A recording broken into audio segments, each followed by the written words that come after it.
Dr. Steve was my dentist for quite a while. His office is not too far from here, from Interplace, just down up the round.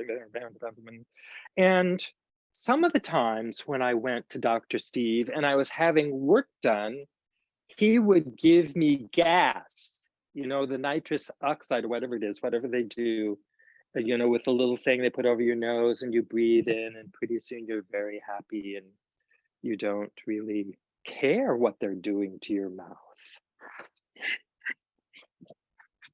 So mostly I'm not a druggie. Pretty much I'm not.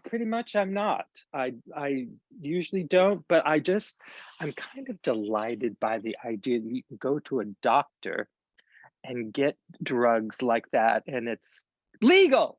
It's like it's legal and it's above board and it's medically approved and it's okay. And so I would have gas.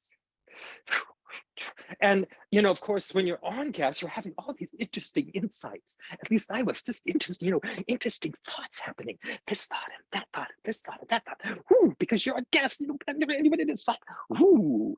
Well, at least that is what happened the first time. Like if I had gas a second time soon after, I would just kind of fall asleep.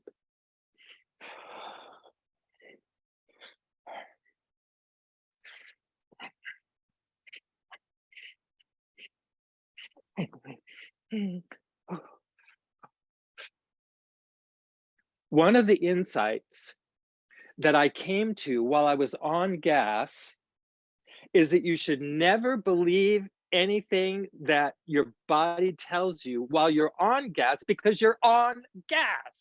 So you can't, and it's like, oh, take drugs and get big insights. Now I know everyone's doing, all those drugs now, and it's changing their lives and it's changing their minds and all that stuff. But this was a long time ago anyway.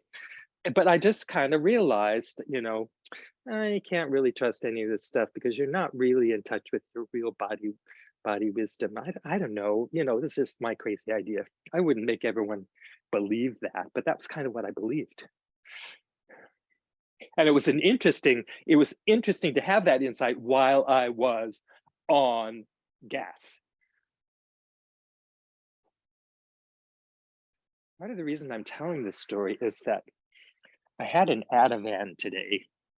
Because I had an MRI, and an MRI is one of those machines you have to sit in for a long time. And the first time I had an MRI, it was like I was in a coffin. And I didn't have an Ativan. I didn't take any drugs the first time. That was a long time ago. And I got through it okay, but every time I thought about that, being in that coffin for that length of time, it gave me the creeps. So when they asked if I needed an Ativan for this one, I thought, well, I wouldn't want to find out afterwards that I should have taken the Ativan. So I took the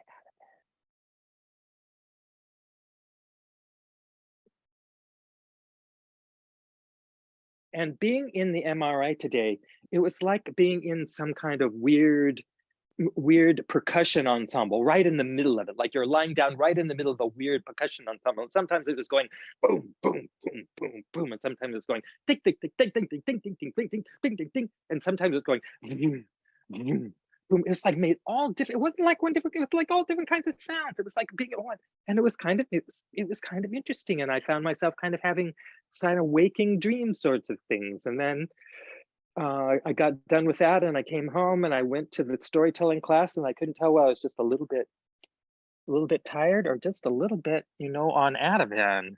I probably can't even tell now whether I'm just, normal, this is just like normal, or if I'm a little bit on Ativan, because I don't generally take drugs. I don't have time to take drugs. I don't have time for long drug experiences. I have too much to do. So I'm not taking drugs unless I have to.